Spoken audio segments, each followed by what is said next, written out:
Representing the business of boxing, ladies and gentlemen, let's hear it for Manager Marty. Thank you. You're far too kind. Thank you very much. Then all of a sudden, Victor Conti is, on trial for Barry Bonds and Maryland, whatever, the track runner, and this person, that person, like 100 different people, and then they announced my name. I'm like, what what's going on here? And then I'm on the big old scandal. I'm like, what the hell is going on here? And now for the rest of my life, I want, because people are not going to really understand. They can see this video maybe and maybe understand a little bit, but it's like they don't even understand. Like, I've seen this dude 2 times in my whole life. And two times, my whole life was all messed up. But everybody now, and it's like a slap in the face to me, boom, right now, right? Because I'm looking at TV, this was a snack. That was a snack. This was where snack had. Everybody's wearing snack. And snack is Victor Conti. He owns that.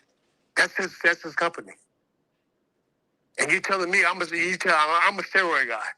Now, I'm the steroid guy, and he's over there serving everybody, unboxing. Maybe not steroids, but he's serving people. Maybe he's serving them that. I don't know. And he knows how to get around all the steroid things. Maybe. I don't know. I don't think so. Maybe he is, maybe he's not. So I went to him in 2003. And like I said, all of a sudden now I'm the steroid king. And I've been doing steroids forever. No. Ladies and gentlemen, members of the jury, members of the Roll the Tape film crew, welcome to another episode, another edition of Roll the Tape podcast with Manager Marty. I'm Manager Marty, a.k.a. the manager of Walmart, a.k.a. the manager of Target, according to Bill Haney. Hey, Bill!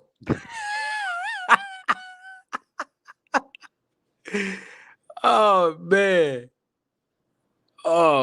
What a great way to start the show. Welcome to each and every last one of you who's joining me right now live in living color. Appreciate y'all. If you're watching the replay of this live, I welcome you as well. You're definitely welcome. If you are a spy, a detractor, and or even a hater of mine, I welcome you as well. I tell you what, though,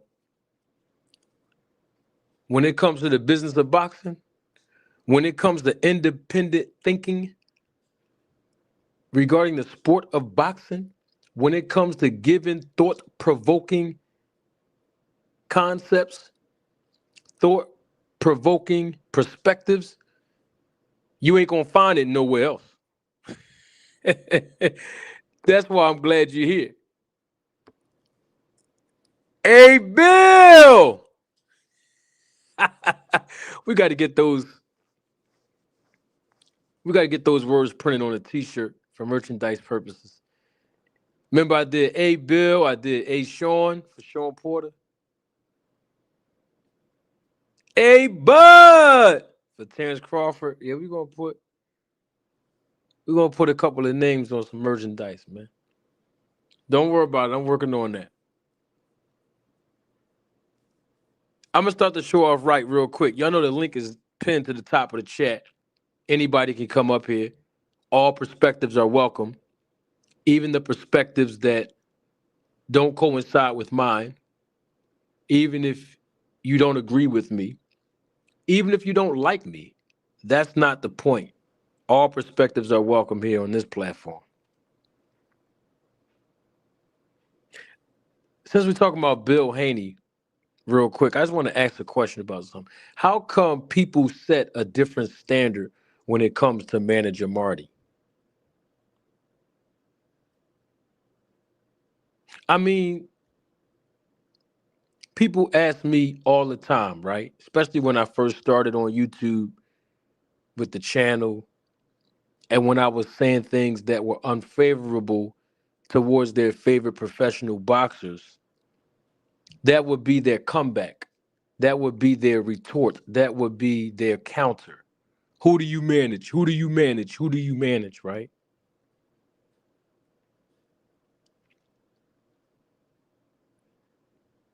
But the information that I provide and have provided thus far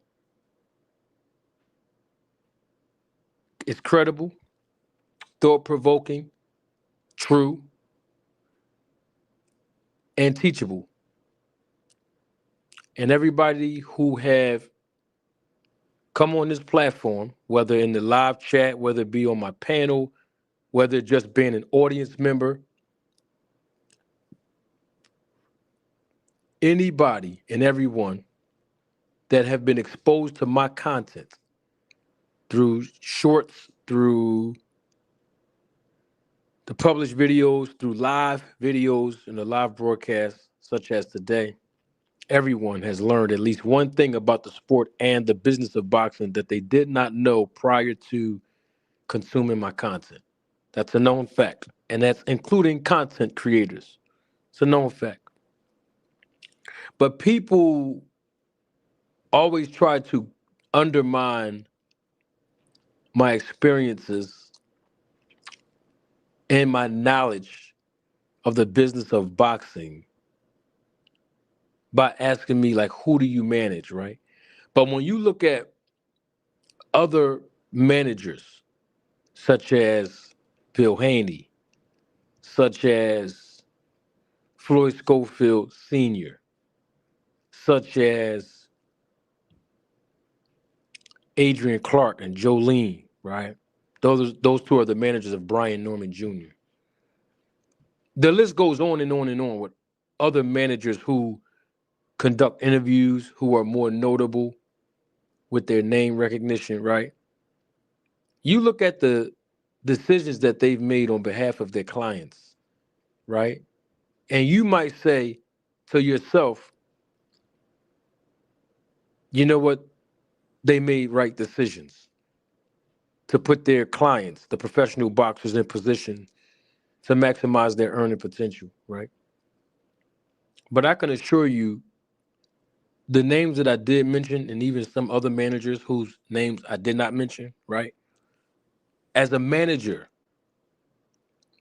in boxing, I can assure you that you might know who they manage, but just because you know who they manage, right, doesn't provide them with any credibility once you start learning the business of boxing. And you don't have to know who I managed today or who I ever managed in my history through my experience in the business of boxing, right? But once I start breaking the business down to you and you learn something about the business and the sport of boxing that you did not know before, then you realize that maybe I am just a boxing manager, right? Double salute to everybody that's in the chat, all of the members of the channel, all of the Roll the Tape film crew members, all of the supervisors of the Roll the Tape film crew that's here live and living color, whether you're in the chat or not. I want to acknowledge you publicly. Salute, double salute to you. Speaking of double salute, let's start the show off right with one of the members of the channel, supervisor of the Roll the Tape film crew. We know her as Ty, but I'm noticing right now that she has changed her name, Jab Queen Boxing. So we will publicly acknowledge Ty as Jab Queen Boxing. Thank you for your support and your contribution in the super chat. And Jab Queen Boxing says, showing love and support. Always being the first one to plug up the air fryer. Thank you so much, Ty. Appreciate you. We have a goal tonight, of course. 10 super chats. 10, just 10 within the next hour of this live broadcast. And the way that we always celebrate those 10 super chats that we will receive tonight as the air fryer begins to warm up to 500 degrees I'm going to commit to broadcasting 3 lives this week, 3 of them. So I'm going to make some adjustments with my schedule. But if we meet and accomplish our goal this evening with 10 super chats, I promise you, y'all will get exclusive content live in living color. 3 days, 3 times this week. Double salute to my guy, All Things. Thank you for your support and contribution to the channel. All Things in the super chat. I appreciate you, big dog. Always the first one entering the classroom. Appreciate my boy, All Things. Now let's get back to management, right? That's how I'm starting to show off. We're going right in tonight. Let's use Bill Haney as an example, right? So Bill Haney was recognized as the 2023 Manager of the Year by the Boxing Writers Association, right? I can go on and on about the organization. That's not the point. The point is I'm making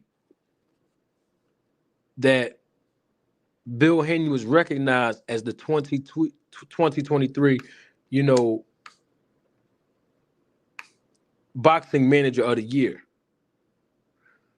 right? But if you know the business of boxing and you watched what took place in Bill Haney's career as the manager of his son, Devin Haney, particularly in 2023, you realize, knowing the business of boxing now, right, that there's something wrong with that picture. In contrast with me being criticized, right? Double salute to my guy, Victor, always coming through to support the channel. Just put the air fryer up 375 degrees. I appreciate the support that Victor has shown from day one. Double salute to my guy, Victor, man. Appreciate you, Victor, for your support contribution. Victor says in the super chat, I'm going broke, manager, but we got to eat. 100. I appreciate you, Vic, all the way, all day, man, for your support. Not just with the super chat, but even your support in the comment section, man. Even your support here in the live chat, man. Appreciate you so much, Vic. And guess what? Guess what I learned, Vic? Being broke is just a mentality. And that's coming from me, certified credit counselor, financial literacy counselor. Being broke is just a mentality. We're going to get to that. We're going to get to that in another segment because that's one of the things I'm going to bring to my YouTube channel to add value, right? Some of my other expertise and skill sets that I developed and am certified in. Dropping some nuggets on y'all because y'all the Roller Tape family. I love y'all. And I appreciate all of y'all support. So if you analyze what happened, right, in 2023 in Devin Haney's career, it's very simple. We don't have to go back and forth about it. All we got to do is look at the moves that was made, and we can all understand that there's nothing wrong with being recognized as the, manager of the year. There's nothing wrong with that. Kudos to, Bill Haney.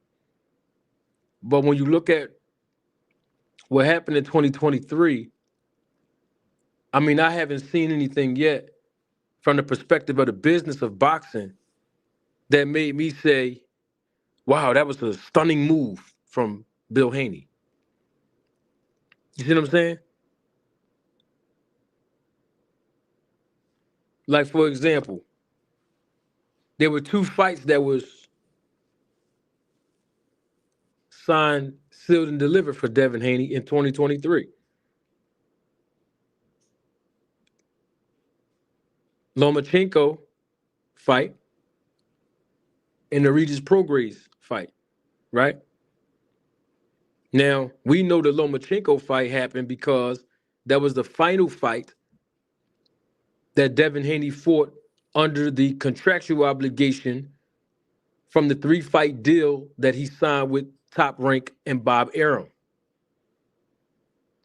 Top Rank Inc., Top Rank Promotions, and it's really called Top Rank Incorporated, but y'all know who I'm referring to, Top Rank. the promotional company of Bob Arum.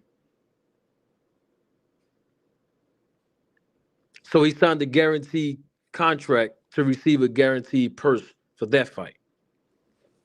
And then in the next fight, because that was his final fight with Bob Arum in Top Rank, he goes over to Eddie Hearn and signed a guaranteed contract with Eddie Hearn's Matchroom Boxing, right? To fight Regis Prograis. In other words, these are two fights that Devin Haney competed in while signing to a guaranteed contract to receive guaranteed compensation. Back in money where? Right? Yes, Devin Haney did move up to the 140-pound division, right? We know that.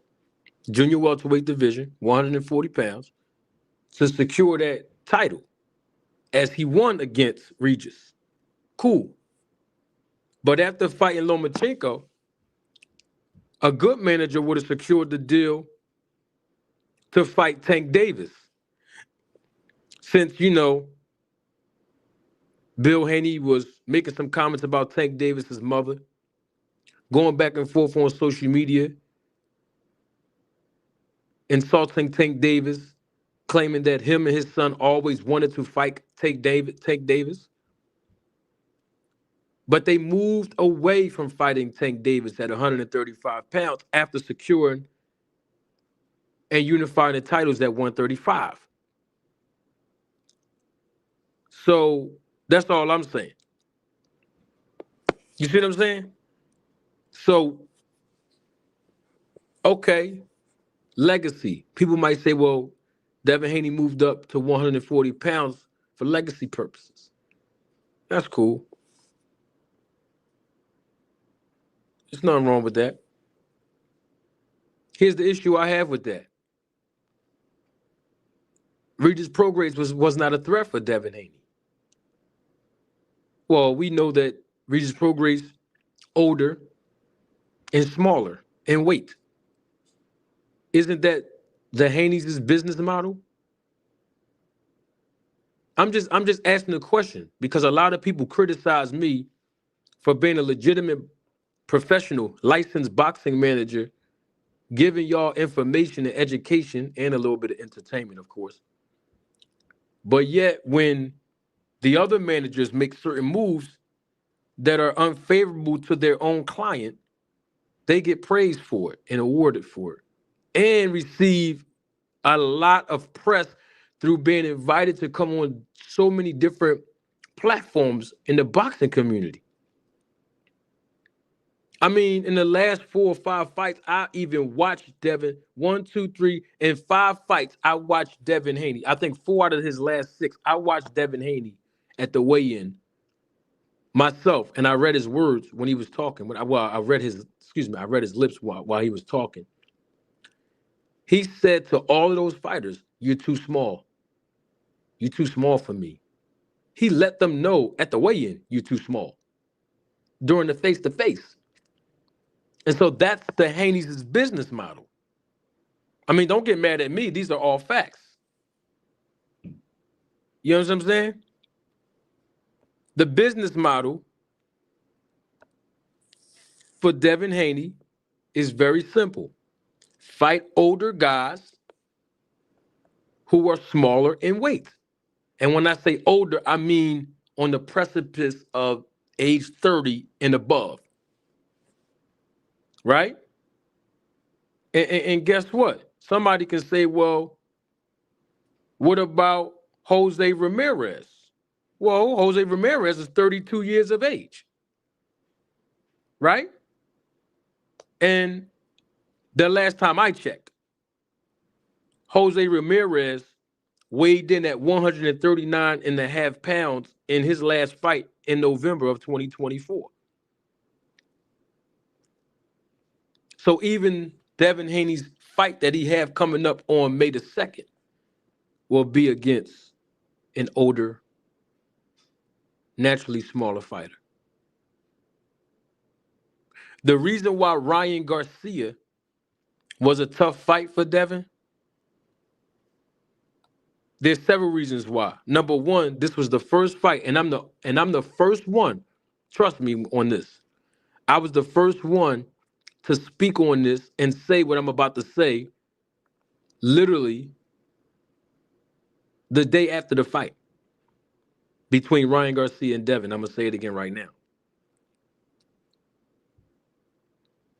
Ryan Garcia was the first fighter, professionally speaking, that Devin Haney fought in the ring that was the same weight, same age limit, right? Same amateur background experience. So you got same age or in the neighborhood thereof, same weight or the neighborhood thereof, and same amount of experience, particularly even in the amateur boxing program or in the neighborhood thereof. And Devin Haney could not deliver. But in the fights where he did look impressive, even on the snack program, it was against professional boxers who were older than him in age and smaller than him in weight.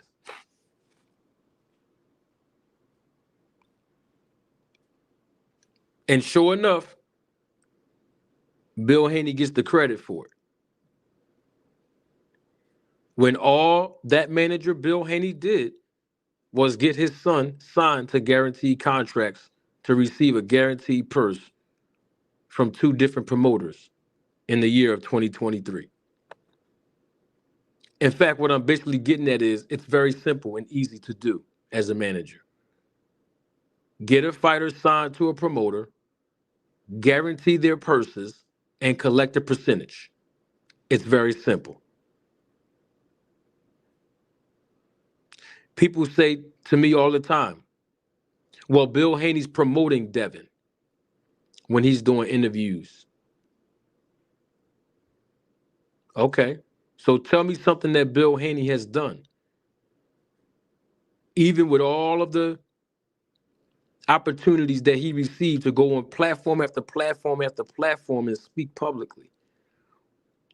What benefit did Devin Haney receive when Bill Haney is quote unquote promoting him in these interviews? Because it's not helping his ticket sales. It's not driving revenue. It's not encouraging, enticing fans to be interested, positively speaking. It's not allowing a casual fan to connect with the image of Devin Haney.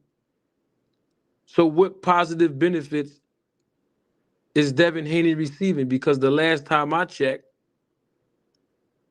nearly almost, if not almost all of the interviews that Bill Haney has done, he has used manipulative tactics. He has controlled the narrative. He's controlled his environment. And we've caught him on numerous occasions being untruthful and lying. I mean, I'm not mad at Bill Haney. I'm just keeping it all the way real and being honest with all of you. Let's keep it real. So name something positive that actually came out of it all. So now I already told y'all the business model of Bill Haney being the quote unquote manager of his son, Devin, and the benefits and the consequences of that.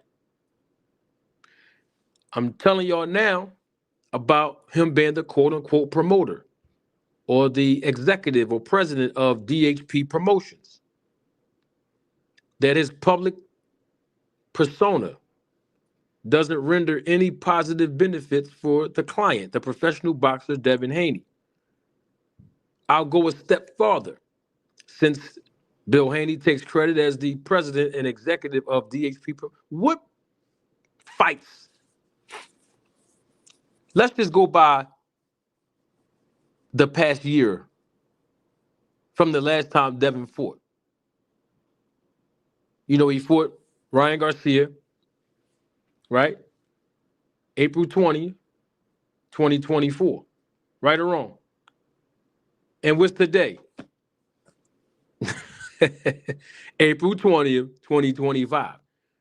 In the last 365 days that Devin Haney has been inactive, how many fights did DHP Promotions, Devin Haney Promotions, how many fights, how many events within the past 1 year did DHP Promotions or Devin Haney Promotions host? It could be a local event too. It don't have to be like a pay-per-view event. Any event, it could be local. Even at a venue that holds about 2,000 people. Does DHP have other fighters signed under their label or stable? I'm just asking. Because the cash cow, Devin Haney, has been inactive for 1 whole year. So instead of chasing the lawsuit, how about building the brand? I'm just asking. Okay? So it's just a question. Double salute to Big Dog, Jake Paul, Chase, the Bag Tank Willie. I guess he changed his name as well. When I see his name, it used to be Big Dog Willie. Now I believe it's changed to Big Dog Jake Paul Chase the Bag Tank Willie.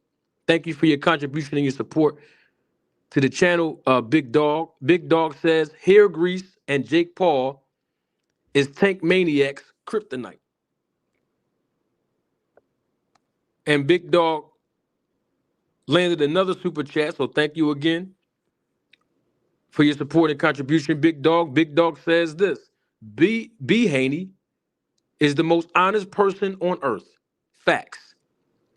The B stands for Bill. Bill Haney is the most honest person on earth. Facts. Those were the words of Big Dog Willie.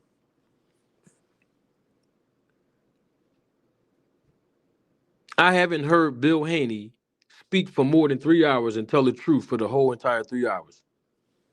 And none of the interviews I've heard him in. And I didn't hear all the interviews he's been in. That's all I'm saying. I mean, 1 minute he's an activist, the next minute he's a gangster, and then the next minute he's a civilian. So that's my experience as an evaluation when I hear Bill. So now we have Bill Haney, the manager, Bill Haney, the promoter, and now let's deal with Bill Haney, the trainer. Because the last time I checked, I still can't find one video on YouTube itself where Bill Haney was actually training his son during a training camp leading up to a professional boxing match. Can you? And if you can, and when I say can you, I mean this is for every audience member that's listening to this right now. Because if you can, please email it to me. Let me put the super chat up there so people can support the channel. It's at the bottom of your screen, by the way. Cash App, $ Manager Marty. If you can find at least one video where Bill Haney is instructing drills in the gym, setting up a game plan, watching video of previous fights of their opponents, teaching Devin Haney techniques in the ring. I mean, whatever you can find as him being an active trainer, please send that to me. Because when I look at Devin Haney in these fights that he's been in, particularly, let's use the Lomachenko fight for an example, and even the Ryan Garcia fight, every time Devin has gone to the corner and he's befuddled, or he's confused, or he doesn't know what to do, or he's looking for answers on how to make adjustments in that round or for the next round, I don't hear any instruction. And I mean, when I say instruction, I mean legitimate instruction on how Devin can make the adjustment to overcome the adversity that he experienced in the previous round. And I'm not talking about get up under it, get up under it, throw the brick, get up under it. I mean, words that we know Bill Haney is repeating from legitimate trainers that were hired to come alongside of them in their training camps. Because the last time I checked, Yoel Judah, Mickey Bay, now even Sugar Shane Mosley Sr., Floyd Mayweather Sr., and some other professional boxing trainers have been a part of the training camps of Devin Haney. But on the night of the fight, who's going to be the chief second?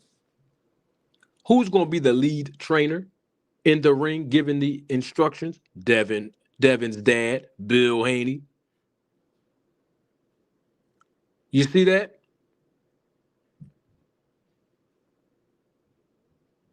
So the advice that I always give Bill Haney is the same advice that I've been giving Bill Haney for the last 2 years I've been on YouTube. Do the last 3 things that I told you, Bill. Hey, Bill! Shh. Be quiet. Go in the background. Learn the business of boxing. And then allow your son, Devin Haney, to get the shine. That's all I'm saying. Now, look at your screen because I want to show y'all something now. I'm transitioning to another father, Floyd Schofield Sr. He's on multiple platforms contradicting himself. In one platform, he says, we received an offer. And then we made a counter offer of $2.5 million. On another platform, he says, we didn't receive an offer. And I'm talking about the offer to fight Abdullah Mason. And then Oscar De La Hoya, the representation, the promoter, the executive of Golden Boy Promotions, who promotes his son, Kid Austin, Floyd Schofield Jr., came out in an interview and said that a deal never crossed his table. Never came across his table. No contractual offer from anyone for his client, Floyd Schofield Jr., to fight Abdullah Mason. You know what's funny about all of that? If you look at your screen, right, Abdullah Mason has been scheduled to fight under Keyshawn Davis on the undercard of Keyshawn Davis versus Edwin De Los Santos. And that fight's going to happen in June. That's what I'm trying to figure out. You see, once again, let me teach y'all something about the business. No promoter or manager can negotiate any deal with a professional boxer that has representation. Because you know why? If that fighter agreed to any terms outside of the knowledge and or presence or consent of their representation, meaning boxing manager and or promoter, and they actually compete in a fight, guess what happens? And this is basically standard. And I almost had it happen to one of my clients and or former fighters. I'll tell you about that story a little later on. That I was managing, I mean. In any event, the consequence is that promoter and or manager of the fighter who agreed to any terms outside of the knowledge and or consent of the representation will be subject by the commission in the state in America that they're actually competing in to get their purse impounded. And what that simply means is that fighter, that professional boxer who signed any contractual agreement outside of the consent and or knowledge of their representation will compete in that ring, but once that professional boxer get out of the ring after the bout is over, they will not receive said compensation because the representation, the manager and or promoter of that particular professional boxer will then make an appeal to the executive director of the commission. And this is all by a rule, by the way, y'all, to then interfere and block that fighter from receiving compensation. That's how that works. Just so y'all can be clear on that. You ain't gonna find that nowhere else. Some of your favorite content creators didn't even know that. But that's why I'm glad y'all made me and call me and choose to have me as your favorite content creators. I'm talking about the Roll the Tape family. What I'm getting at is, how did Floyd Schofield Jr., aka Kid Austin, receive an offer when the promoter of Kid Austin didn't even receive the offer? How can Floyd Schofield Sr. come out and say that he requested $2.5 million? When and where and to who? Don't your son have representation? You mean to tell me you didn't tell De La Hoya, the promoter, how much you think your son is worth? How much you think is legitimate for your son to be paid to fight Abdullah Mason? But yet you telling a YouTuber or a content creator, where do they do this at, you all? I know where. YouTube. Because the average YouTuber do not know the business of boxing. And that's not a knock on them. All I'm getting at is this is why it's hard to detect the lies of these fathers slash trainers slash managers slash promoters who represent their sons and hold them accountable for it. But instead, guess what happened? These fathers are given a platform and they disrespect the broadcast journalists, you know what I mean, that have YouTube channels that interview these fighters and interview the promoters and interview these managers. They disrespect them because they're allowing them to be on their platform. But yet they take advantage of that exposure and opportunity to manipulate the public. Abdullah Mason had to go through a process, him and his team, to fight Jeremiah on the undercard. You know why? Because once the matchmaker, in this case, Brad Goodman is on your screen. Once the matchmaker gives the promoter, this is standard in boxing, this is how the process works. I'm trying to teach you something. Stay with me. Once the matchmaker gives the promoter the fights that the matchmaker lined up, the promoter can't just say, okay, thanks for working for my promotion company. These fights are legitimate.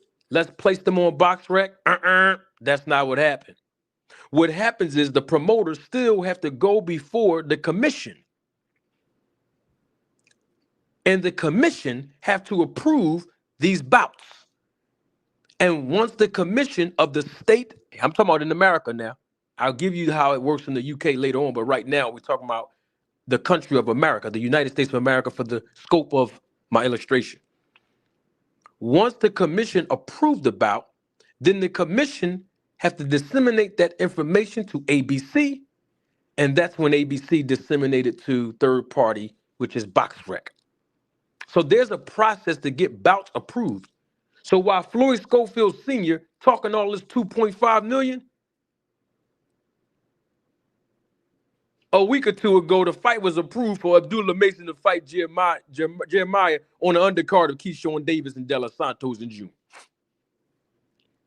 I could have been talked about this the other day, but I just wanted to wait. Because Floyd Schofield Sr., he runs from platform to platform to platform running his mouth, and I wanted to wait till he gets finished emptying his clip so I can come out and say, Floyd Schofield Sr., look at your screen, y'all. Got caught lying again. Because his son can't even do any interviews without him. I mean, I'm still waiting for Kid Austin, Floyd Schofield Jr., Kid Austin. I'm still waiting for him to come out and tell us, since he's a professional boxer, right? I'm waiting for the young boy to come out and tell us what happened in Saudi Arabia. I mean, we already heard it from his dad, but we want to hear from the professional boxer. I mean, these young boys know how to talk. Devin Haney is a good speaker in public. I'm not saying he's the most articulate, but when I hear Devin Haney speak, he speaks with some sense when he talks publicly. You know what I mean? When I hear Kid Austin speak, he speaks with some sense when he talks. For example, his dad was running around. I forgot what platform it was on, so forgive me for that. But he told I don't know if it was on Boxing Voice or the other Mill City. I can't remember what platform. This was the other day, y'all. He told, I think it was Mill City. So shout out to Mill City, or if it was the Boxing Voice, shout out to him. He said 2.5 million, 2.5 million. And Kid Austin says, well, I wouldn't mind fighting for $1 million, 1 million. And the dad tried to correct the son and say, no, 2.5. Wait a minute, Dad. The son, the professional boxer, said he don't mind fighting Abdullah Mason for $1 million. And you try to go and undermine the fighter. And that's why I'm staying on a helmet. I know people going to get mad at me because I don't mean to start no controversy. All right, I'm lying. I do want to start some controversy. But because you know why? Not only does controversy create cash, but controversy creates conversation. That's my business model, just so y'all know when there's some controversial topics to discuss. Double salute once again to Big Dog Willie. Getting the air fryer up to 425 degrees. Big Dog Willie says in the super chat, Manager Marty, who wins a lie-off? Bill Haney, Schofield Sr., and Brian Norman Sr. The public needs to know this answer to a very important question. Well, here's the issue I have with that super chat, and I do appreciate your support and you spinning the block again, Big Dog Willie. Big Dog Willie, you just told me in a live chat that Bill Haney is the most honest person on earth. So why would you include Bill Haney in the sweepstakes of this quote unquote lie off if you believe that Bill Haney never lied? And here's the thing about that, to answer your question real quick, live and live in color. Bill Haney, Schofield Sr., and Norman Sr., I've caught all three of them lying on numerous occasions. So I'm not going to give somebody more credit than the other. If you keep lying, you're a liar. There's not going to be no lie off. Who lies the most? Who lies the best? If you lied multiple times, you're a liar. So there won't be no incentive for these guys keep manipulating the public and lying. I mean, that's all. I mean, I don't want to give these guys any credence for lying. I mean, you shouldn't be incentivized for lying to people. That's all I'm saying. Double salute to YSM Sports Media. My guy, YSM, appreciate the support and contribution to the channel. YSM Sports Media says in the super chat, keep applying pressure. Roll the tape. And if y'all don't know who YSM Sports Media is, maybe you should go to his content and check him out. He's one of the hardest working men that I know of in show business here on YouTube. And to be quite frank with you, YSM Sports Media actually gave me my start by giving me my first interviews on YouTube. And obviously, through the popular videos that we've done together, interviews, and the thought-provoking concepts in the business of boxing that I broke down so eloquently, it has brought the viewership up, and the viewership has increased exponentially, as YSM Sports Media like for me to say. But appreciate it, big dog. YSM. And pretty soon I know me and YSM are going to connect again. To do an interview on probably some of the topics that you all want me to speak on. And so we look forward to that. And that's all I'm saying when it comes to these fathers. I'm not here to hate on them guys. And I'm not talking about them as fathers, right? Let's be clear on that. I'm talking about them regarding the business of boxing, right? But since Big Dog Willie brought up Brian Norman Sr., and I said this the other day, and I'm going to say it again, Brian Norman Sr. wants to fight Boots. I figured it all out. Yeah, I said it. Then that part might go viral. Brian Norman Sr. wants to fight Boots. He don't want Brian Norman Jr. to fight Boots because I believe he understands and knows what the outcome will be. He want to fight Boots, but he doesn't want his son to fight Boots. How does he want to fight Boots? He want to fight Boots through his son. I'm going to say it again. Brian Norman Sr. does not want his son, Brian Norman Jr., to fight Boots. This is my opinion, based on all the knowledge and information we all have as of today. Brian Norman Sr. wants to fight Boots. He don't want his son to fight Boots. He want to fight Boots, but he want to fight Boots through his son. Floyd Schofield Sr., he wanted to fight Shakur Stevenson. He didn't want his son to fight Shakur. He didn't want his son to fight Tank Davis. And he definitely don't want his son to fight Abdullah Mason. He want to fight these guys through his son. That's just my personal opinion based on all the things that we know of thus far. That's true when I say that's just my opinion now. We got some upcoming fights coming up real quick. Don't we? We got some upcoming fights coming up. Matter of fact, next weekend, Conor Benn is finally fighting Chris Eubank Jr. We're going to talk about that throughout the week. Get your prediction and your analysis and your breakdown of that fight as fans. Love for you all to join the panel on that. Finally, we know why that fight stalled and was halted and canceled in the first place. Of course, we know that Conor Benn tested positive for a banned substance. Had to go through the process. We still don't even know what happened. I'm still waiting for Conor Benn. I'm definitely holding him accountable to come out and give us a public statement on the outcome and what agreement did he make with the British Board Boxing Control.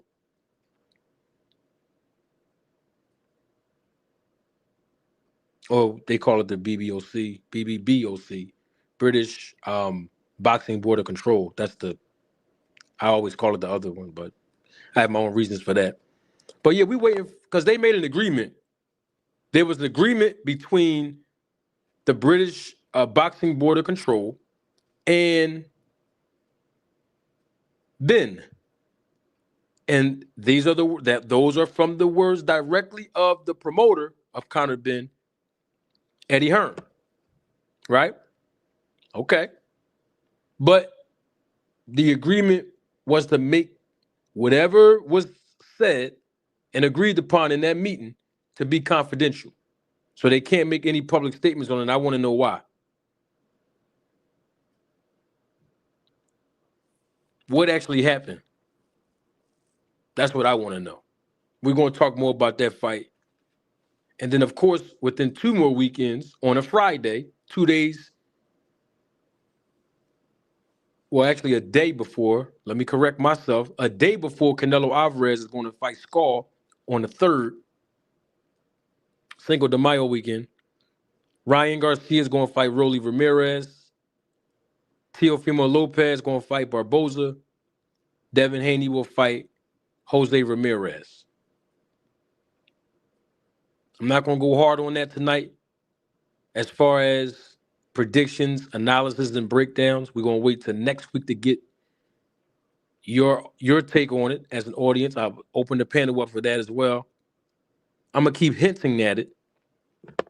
But we all know right now that Ryan Garcia have to win against Rolly, and Devin Haney has to win against Ramirez for both of those professional boxers, those athletes, to get in the square circle and fight each other. And that's all predicated off of both of them winning. I mean, right now, and I don't gamble, but most people do, Jose Ramirez, and I checked because I'd be curious sometimes. Sometimes I'd be trying to entice myself to throw a gamble out there every now and then. But anyway, Jose Ramirez is a plus 700 to win against Devin Haney. So if you bet on him to win and he actually wins, whew, wow, you're going to come up. But I definitely want to give my breakdown of that fight. Not tonight. I want to give my breakdown on the Rolly Ryan Garcia fight. I also equally want to give my breakdown on Teofimo Lopez and Barboza fight. And this week I'm going to give my breakdown of Conor Benn against Chris Eubank Jr. I mean, of course, at this point, they're not fighting in the same weight class. I think we all already know that already. And I also want to do this, too. Let me see if I can find this and give y'all some entertainment real quick. Because I always wanted to ask a question about this picture, right? Let me see what y'all think about it real quick. I just want to see something real quick. I had this picture in the archive for a little minute. See what y'all think about this picture. I have to find it, though. I just wanted to see something real quick. Because I don't know. I mean, you know, everyone's culture is different. Here in America, it might not look right. I don't know how they do it in the UK with regards to the relationship between father and son and how they show affection toward one another. But I just wanted to put this picture out there. I always had, like, you know, little questions of it, like, just don't look right to me. But like I said, you know, to each his own. No judgment here. Definitely no judgment here. I just wanted to figure out what was it like. I don't know. I have some questions on it. None of my business, but I figured if I showed you all, y'all might have some questions as well. What's this about, y'all? Can y'all look at your screen? I just want to know what. No, I'm just figuring we talking about Conor Benn and against Chris Eubank. You know what I mean? I figure, you know, what's this about? I'm just asking the question. I always just wanted to ask this question. What is that about? Or, you know, what is this about right here? I'm just asking a question. I know people might get mad, but I'm just asking. I'm not here to judge. Listen, I have two sons, by the way. And I would never greet my son this way. Never in life. I have two sons. Two of them. And even when both of them were little babies, like when I say baby, I'm a newborn all the way up to, I never, you know, showed this type of affection for my two sons, meaning kissing them in the mouth. I just don't understand. You know, hey, everybody is different. You know what I mean? I don't know the father and son dynamic culture in the UK. I'm just saying in America, that just don't look, as a father, that just, I'm going to give y'all the first picture again. I just wanted to give a little entertainment on this since they about to fight. I'm just trying to figure out, what is this all about? I just, you know what I'm saying? I don't get it. I don't get it. That whole boy, I don't get it. Lucky McKinnell's, I don't get it. All things, I don't get it. I know y'all have sons out there. Sin Ironheart, I don't get it. Crispy Chris, I don't get it. Hey, Brian King, I don't get it. Hey, Scott, I don't get Victor. I don't get it. I'm not here to judge. I'm just saying I don't. Me personally, I don't get it. We have women live and living color right here in the chat. Jab Queen boxing, 2 cents boxing. I don't get it. I just want to give a little entertainment. What is this? I've been holding on to this for a little minute. I just figured out since they about to fight now, finally, because I had this in the archive waiting for them to fight the first time. And then when that fell through, I couldn't do any videos that I wanted to really do and put this out there. So now that they're actually about to fight, finally and officially, I figured I can put this out there. Big Supreme, what is this about, man? Hey, Steve, what is this about? I don't know. That's why I'm asking y'all. You see what I'm saying? I don't know. I'm going to show you the other one again. Bam. Look at your screen now if you can. I don't know what that's about, but I figured since they about to fight, and we're going to speak more on this upcoming week. You know what I mean? I just want to know what, I don't know. I just try to figure out what is, Cornelius, what's up, Cornelius? What is this about? I don't, me personally, I don't get it. Like I said, I'm not here to judge. I'm not here to judge. You understand? Because we talking about the father and son dynamics. We talked about Bill Haney. We talked about Brian Norman Sr. all week. We talked about Floyd Schofield Sr. We talked about these fathers. You know what I mean? I figured, why not bring it up now? You know what I mean? Double salute again. She spent the block all over again. Jab Queen Boxing. Thank you again for your contribution and your support to the channel. Jab Queen Boxing says in the super chat, what in the Diddy pool party is going on here? I don't know. I'm just trying to figure out. I don't know all things. I don't know. Let me show that other picture again. Bam! Right on the mouth. My goodness. You ain't gonna find this nowhere. You ain't gonna find it nowhere else. I couldn't just leave y'all with all the talk. Hey, what's up, Rick? I had to give y'all some entertainment tonight. I'm just saying, I don't get it. I have 2 sons now. Okay, I have 2 of them. And even when they were newborn babies, I never kissed my sons in the mouth. But I don't understand. Like I said, I don't understand. Maybe it's the father and son dynamic in the UK. I have a lot of fans in the UK that support and view this channel. Maybe I'll ask one of them, when I see their names in the live chat or super chat, or even, when they email me and everything. I don't know. I just don't get that part. I don't know if that's how they do over there. I mean, I know people that lived in the UK. I know a few people that still live over there right now. I have relatives that actually live in the UK as we speak right now. Okay. I just trying to figure, I don't know. I figured since they about to fight, why not bring it up now,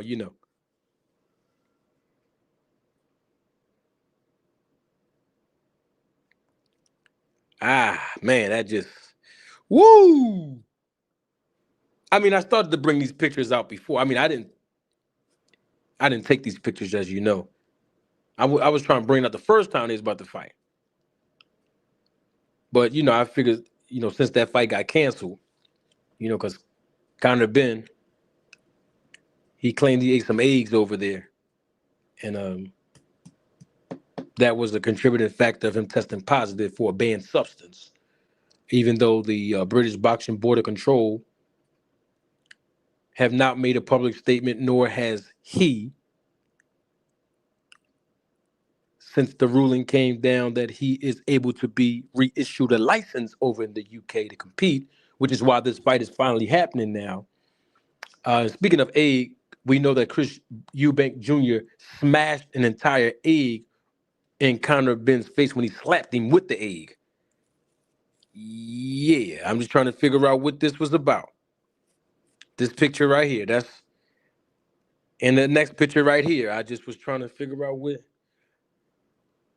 I mean, hey, you can't tell nobody how to grieve. And you definitely can't tell nobody how to cleave. Woo! That's all that. Hey, that's all I'm saying. Yeah, let me put that last picture up here again. Bam! Can't tell nobody how to grieve. And you can't tell nobody how to cleave. And then the next picture. Boom. Wee. That's all I'm saying. I'm coming back live in living color tomorrow. Just want y'all to know. Coming back live in living color tomorrow. Please join me tomorrow, 11:45 a.m. Eastern Standard Time. I'm right back talking about the sport of boxing, the business of boxing. Got some exclusive content coming your way all week. But come join me tomorrow, live in living color. Monday, 11:45 in the a.m. Coming right back to roll the tape. You know what? I'm doing way too much talking. Don't take my word for it.